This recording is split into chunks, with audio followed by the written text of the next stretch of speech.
Hi guys, so today we are going to be looking at The Name of the Wind by Patrick Rothfuss. Now the reason it's taken me so long to read this is because it is the first in a series, well, it wouldn't be an unfinished trilogy of books. So you've got The Name of the Wind, then you've got The Wise Man's Fear, and then you've got what I'm hoping Patrick Rothfuss is currently still writing, The Doors of Stone, which is meant to be the third and final novel. But I just thought, you know what?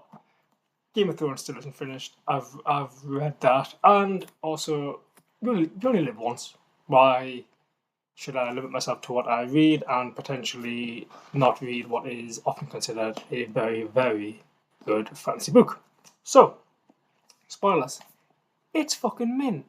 So, The Name of the Wind is an engaging fantasy novel. It tells the earliest life story of Kvothe. I think that's how it's pronounced. Kvothe.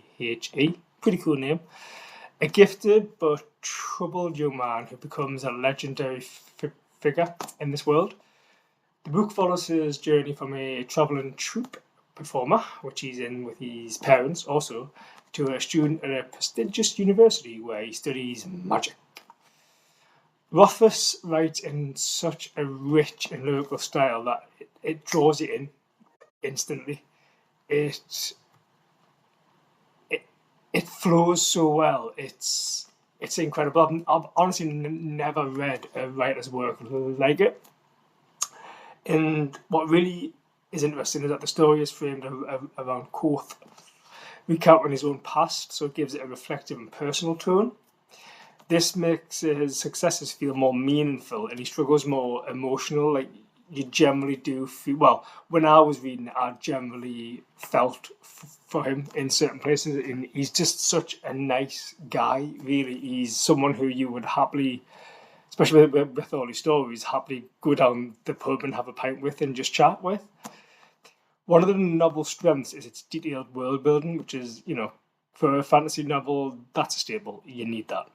The magic system feels grounded and believable, and the setting is vivid without being overwhelming. It's very, very. This could exist. I know it's a fantasy world, but it generally could exist somewhere. That's how well Rothfuss sort of writes about it. At the centre is obviously Kvothe himself, who is a particularly compelling character. Definitely helps when it's from, really from their main perspective. If you don't like them, then you're not really going to enjoy the book. Luckily, Kvothe is a good character. He's highly intelligent and naturally talented, but he's also very proud. He's impulsive and sometimes reckless. These flaws, however, also make him feel more realistic, as his decisions often lead to both successes and difficulty, kind of similar to, somebody in everyday life, really. He's kind of just a young man trying to find his way in the world, essentially. There are other characters as well, obviously, within the novel, and these add depth and tension throughout the story. Denna plays a key role as a recurring figure in Kvothe's life, as you'll come to realise once you read it. She won't go into too much detail, but she's a very, very enigmatic figure.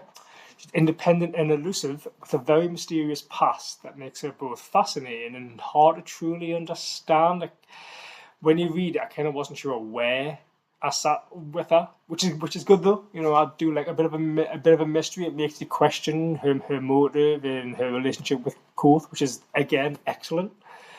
Her relationship with Kvothe is very complex and it's generally quite emotional at times, and it adds another layer and believability to the story. Again, yes, I know it's fantasy, but still. The other big character, Ambrose, on the other hand, serves as a rival to Kvothe. Their relationship is marked by ongoing conflict and mistrust, which creates tension during Kvothe's time at the university. And I'm not going to lie, I hated Ambrose. Great villain character. That's why I hated him, though. I hated him because he was just horrible. He's a dick. You'll see when you read. He's like Malfoy, Draco Malfoy from Harry Potter on steroids. Anyway. The narrative is all framed within the Waystone Inn, where an older Kvothe now lives in quiet obscurity, really, and it tells his story to a scribe, and this calm and subdued atmosphere of the inn contrasts sharply with the intensity of his past, adding a sense of mystery. So every so often through the book, there'll be chapters where it flashes back to the present, the here and now, and they'll just sort of have like an interaction in the inn, and it's a really nice way of just kind of cleansing the palate, and again adding a bit more of believability to the story, and also just a bit more of a likability to Kvothe, that now he's had all these adventures and he's kind of just a relaxed guy trying to live a quiet life in his inn, which is really really nice. I really like those chapters, and it served as a way of seeing a different side to Kvothe that we don't see when he's recounting his story in the other chapters. However, the pacing can feel slow at times, particularly during the university sections, and as it's the first in the series, it leaves several questions unanswered. However, I kind of felt the pacing was almost perfect, personally. Because I was enjoying it so much, and I really wanted to learn more about Kvothe and see him in different situations, meeting different people, trying out different things. I pretty much loved everything about it. Personally, I thought the pacing was incredible. It is quite a big book, so it is what we are on, like 662 pages. So not huge for fantasy, probably standard really for fantasy. The Wise Man's Fear is longer.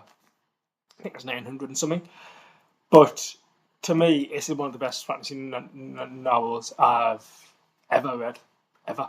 It's beautifully written, really immersive, and I would say it's ideal for readers who enjoy character-driven fantasy, rich detail, thoughtful, unbelievable storytelling. Even if it can sometimes require a little patience, that's what I've kind of seen online from some reviews. But personally, I can't really fault it, apart from the fact that it's the first in an unfinished trilogy. So Patrick, please finish this amazing fantasy trilogy. Thank you.